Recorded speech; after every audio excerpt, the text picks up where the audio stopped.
За өдрийн мэнд дэвшүүлээ даавхан. За энэ манай Монгол Улсын хурлын хэн шалгах төр хорноос эмийн өсөлтийн шалтгаан нөхцөл хяналт шалгалт тесттэй холбогдуулсан арга хэмжээ авах тухайн тогтоол их хурлаас гарчихсан. За яг одоо жил тойрон болж байна. Ерөөсө тогтоол гарсны араас сарын дараа бол эмнэлгийн хэрэгслийн тухай хуулийг бол бас баталсан. Их хурлууд хийх ажлаа бол ер нь их хурдан бас их тийм хариуцлагатай хийсэн мэн гэж бас ойлгохоор байна. Тэрээс гадна хууль хэрэгжээд бол бас нэг удаагүй байна. Бас тэрийг хэлбэл бас ойлгох хэрэгтэй байх тийм ээ. Хэрэгжих одоо хугацаа хэрэгжилтийн үр дүн гарах хугацаа бас байгаа бах. Тогтоолын одоо хэрэгжилт бол угаасаа тухайн одоо хугацаанаас эхлээд хэрэгжээд явж ирсэн үр дүнгууд нэгнээсээ гарч байгаа хаа гэж бодож байна. Тэгэхээр миний зүгээр нэг ерөнхий асуулт байна. Эхний асуулт нь. Одоо өнгөрсөн хугацаанд тогтоолын биелэлтийг хангах явц хангасан үр дүнтэй уялдаад засахрааны анхан шатны нэгжид тухайлбал одоо суманд багт гэдэг ч юм уу ийм одоо нийлүүлэх за эмийн үнийг одоо докторжуулах энэ чиглэлээр ямар үр дүн гарч ийн гэсэн нэг юм асуулт байгаа. Яг саяныхтай уялдсан байдлаар энэ ямар үр дүн гарахаар байна гэсэн бас хоёр дахь асуулт байна. Нэг асуулт дотор. За хоёр дахь бас нэг ийм тухайлсан асуулт байна. Энэ яг бид хуулиа батлах үедээ батлахаас өмнө бол хоёр төрлийн жагсаалт байсан юм байна. WHO буюу дэлхийн одоо эрүүл мэндийн байгууллага нөөх нь ICH гэдэг нэг хоёр жагсаалт байна. Тэгээд тэр хуулийг батлах үедээ бол ICH аваа хийчихсэн юм байна л да. Тэгээд энэний шалтгаалаад бол ICH-ээр одоо бүртгэлсэн жагсаалтанд байдаг улсууд манад ийм нийлүүлдэг байснаа төрөвчлсөн байдлаар одоо бүртгэл оддог байснаа тэгж болохой байцсан юм. Тэгэхээр энийг яагаад энэ хоёр жагсаалтын энэ ялгаа нь юу юм? Яагаад одоо шинэ WHO аваад ICH аваад хийчихсэн гэдэг ийм асуулт гарч ирээд байна л да. Уг нь бол нөгөө эмнэлгийн хэрэгслийг чинь бол аль болох одоо чанарын баталгаажуулалт хангасан бол их тийм өргөн хүрээнд өрсөлдөх одоо хэлбэрээр одоо нийлүүлэх юм боломжийг олох ёстой байдал энэ ийм хязгаарсан нөхцөл байдал үүсчих юм уу? Энийг та бүхэн тайлбарлаад өгөөч гэж байна. Баярлалаа. Сайд хариулах уу? Ажлын хэсгээс хариулах юм. За дөрөвдүгээр микрофон. Эрдэнэ 2. За, зөвлөхөр гишүүний асуултанд хариулъя.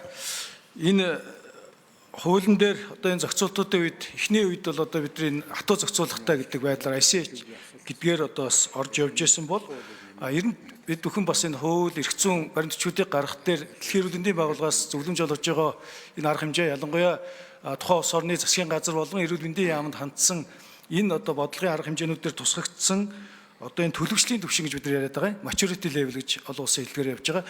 Энийг одоо бас баримталж энэ өөрчлөлтүүд одоо ер нь эрх зүйн баримт төчтэй тусгаж чаа гэсний дагуу ер нь одоо ийм байдлаар тусгатаад яваад байгаа гэдэг ийм зүйлийг товчондоо хариулахаар байна.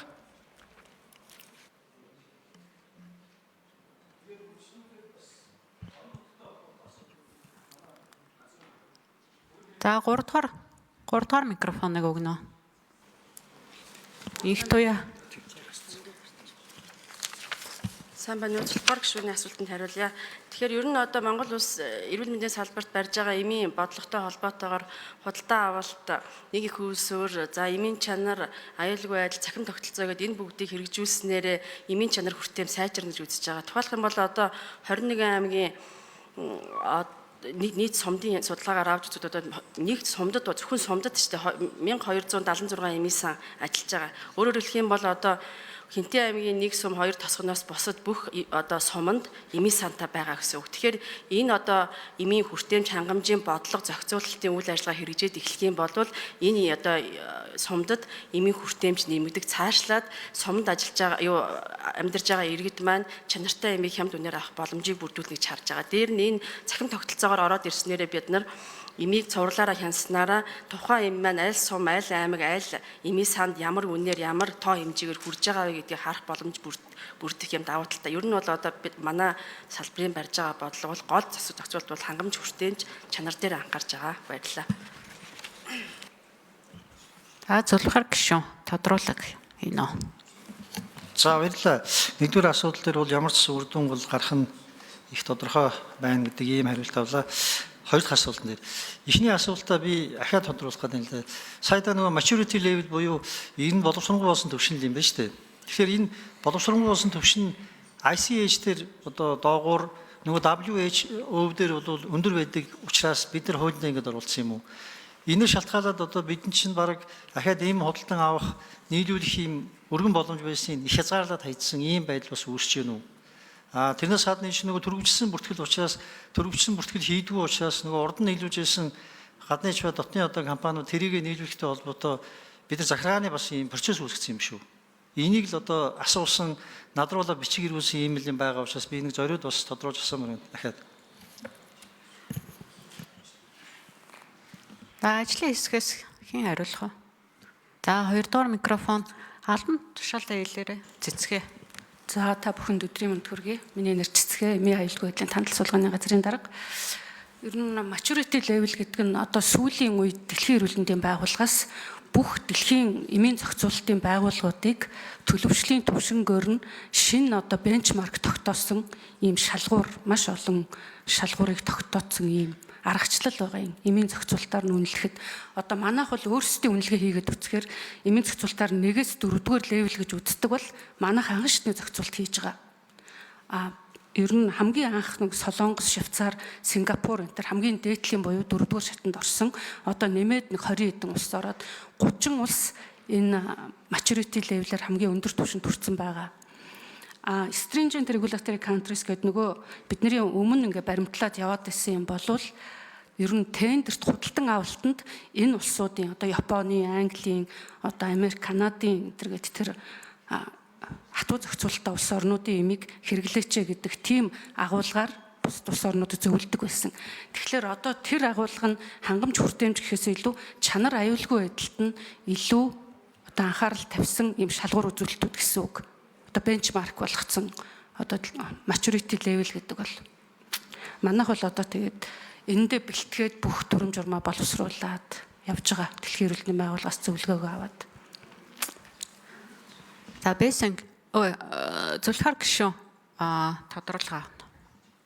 Дахиад 1 минут тодруулга. За би яг их тодорхой болгож авахын тулд асууад байгаа шүү уучлаарай.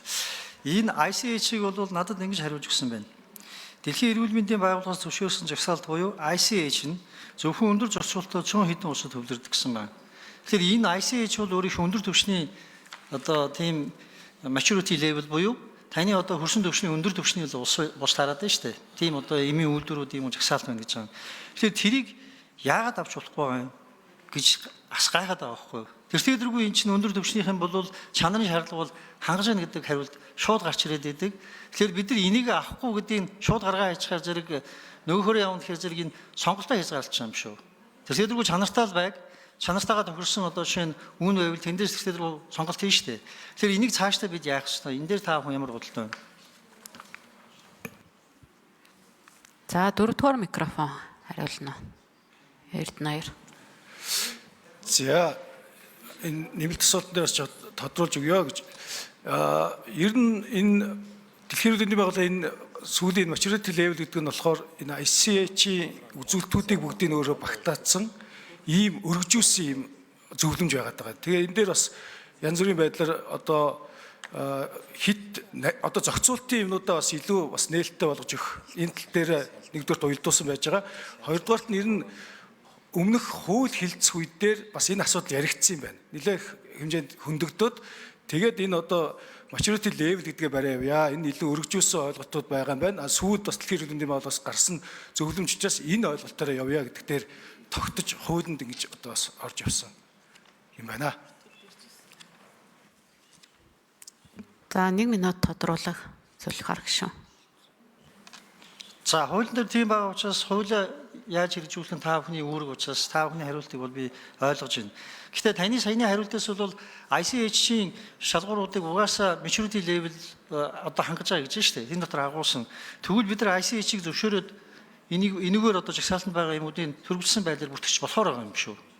Одоо саяны одоо таны хариултаас үзэх юм бол нөгөө нөхцөлд бол бид хуулиндаа өөрчлөлт оруулж иж энийг бол next уучлаа гэсэн үг шүү дээ. Чанартай ийм эмийн бэлтмэлээ одоо бид бол авч чадахгүй ийм хуулийн зохицуулалт хийдсэн. Ийм л юм одоо ойлгодод байна. Та энэ дээр ямар байр суурьтай байна гэж. За ер нь энэ зөвлөхөр гишүүний хэлж байгаа асуудлыг яг бүр сайн тодорхой хариулаад өгнө. Боломжтой юу, боломжгүй үл яагаад боломжтой бол биднэрт бас хариултаа өгөөд Өөр боломжгүй бол энийг бас судлах хэрэгтэй. Тэгээ судлаад бас хариултаа илүү тодорхой өгч. За хэн хариулах вэ сая? За 5 дахь микрофон. Намхан яруу. Намхан оров.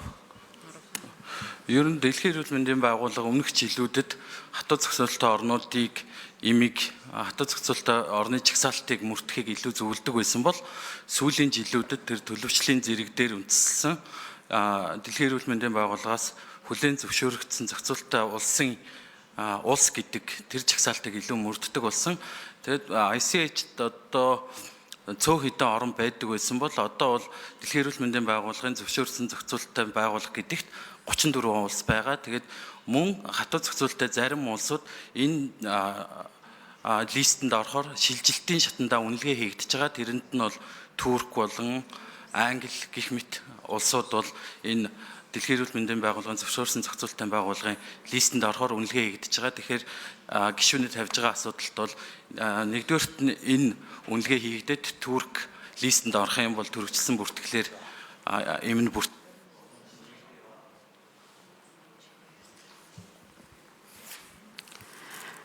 За саран чулуу гişүү асуултаа